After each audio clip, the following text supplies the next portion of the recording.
is Alphonso from the Learn to Draw Everything channel.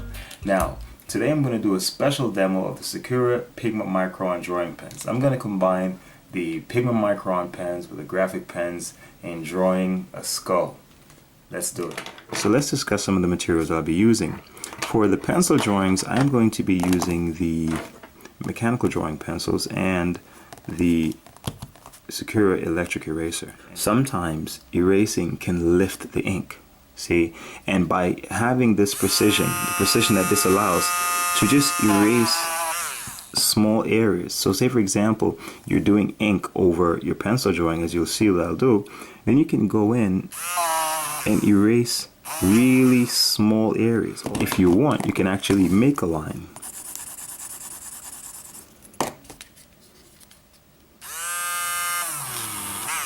See that? So you can see how you can create highlights with this thing.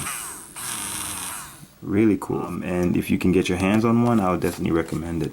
Now, what about the pens? Well, I'll be using two main types of the drawing pens that Sakura offers. I'll be using the graphic pens for covering the large areas and the Pigma Microns for the little details and for most of the drawing. Okay, so for most of the drawing, I generally use a really fine point, which is the 005, which is pretty much the smallest point, for carving out the fine details. And then I usually use like a middle point, whether it's a 0.05 or 03 in this case. And I usually use a bold point, which is an 08 here. Okay. Now, as far as the graphic pens, there is the 1, 2, and 3. Now, 1 is more like a round tip. Looks like a like a marker tip, right? And then you have the chisel tips, 2 and 3. So you see they're pretty much identical, but one is just a little bit wider than the other. All right, and they're really useful for covering large areas. I use them a lot. Now the other one that I will use as well is the brush tip. See, it's pretty much like a pen with a tip, with a brush tip. All right, or you can think of it as a brush with a ink reservoir. Okay, however you want to look at it. But the thing is with the brush tip is that it enables you to do what none of these pens can, and that's to create a line with width variation. See that? And that can come in pretty handy. You press where it's thick and lighten up where it's thin. See, so all of these have their particular advantages or unique qualities, and it's about how you find ways to explore them or use them, So yeah, these are the main pens that I'm going to be using, and the pencils I'm going to be using as well. Now this is the white ink jelly pen. I may use this for creating certain highlights and stuff like that in the little dark areas. It's pretty useful, and you'll see how I use it as well.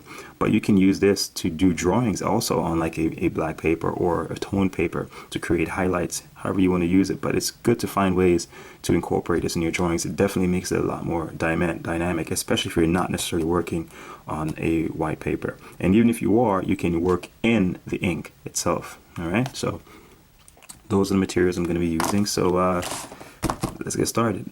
Okay, so I'm going to start marking out my areas of where my drawing will start and where it'll stop.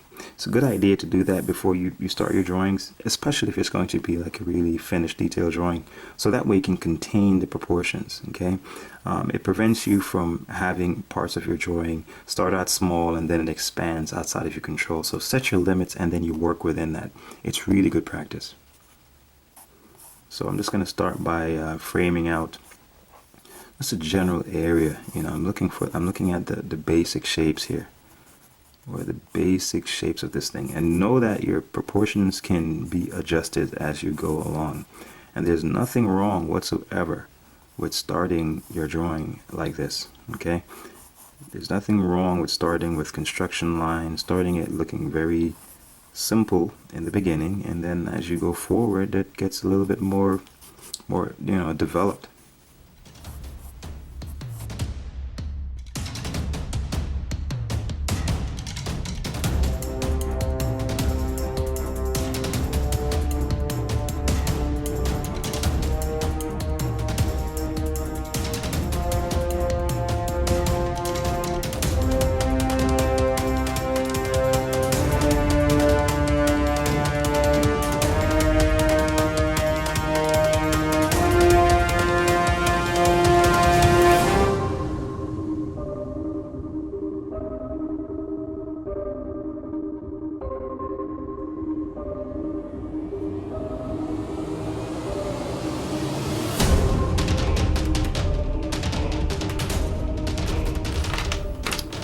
Okay, so the pencil drawing is done. See, I could just go in just to erase some of the little pencil lines, but I usually just like going straight into the drawing and start carving things out with the ink, and then afterwards I may go in and touch things up. But I'm just showing you some of the ways you could use this to, like, some of the lines I know are definitely like just sketch lines. I can just go in and start erasing and removing them.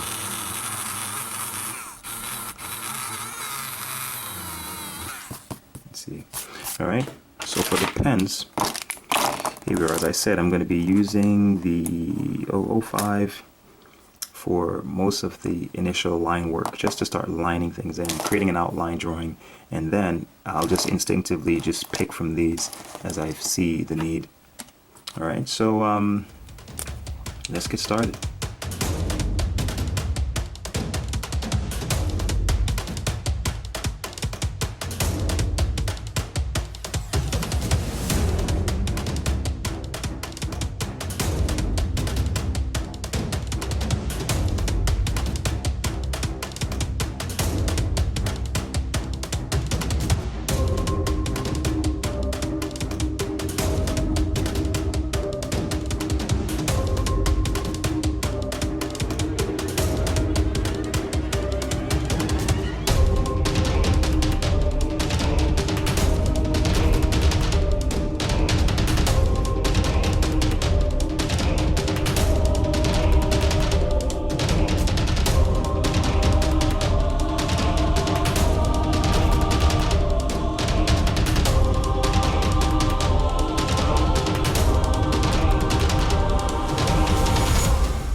Yep. And that's pretty much it. So that gives you guys a good idea on how you can really put these pens to work.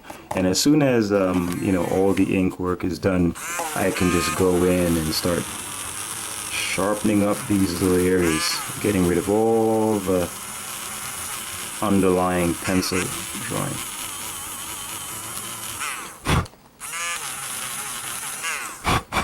Sometimes you may even leave some of the graphite there just to give some tone. Or you can go in with one of the markers or a wash and give things a little bit more dimension.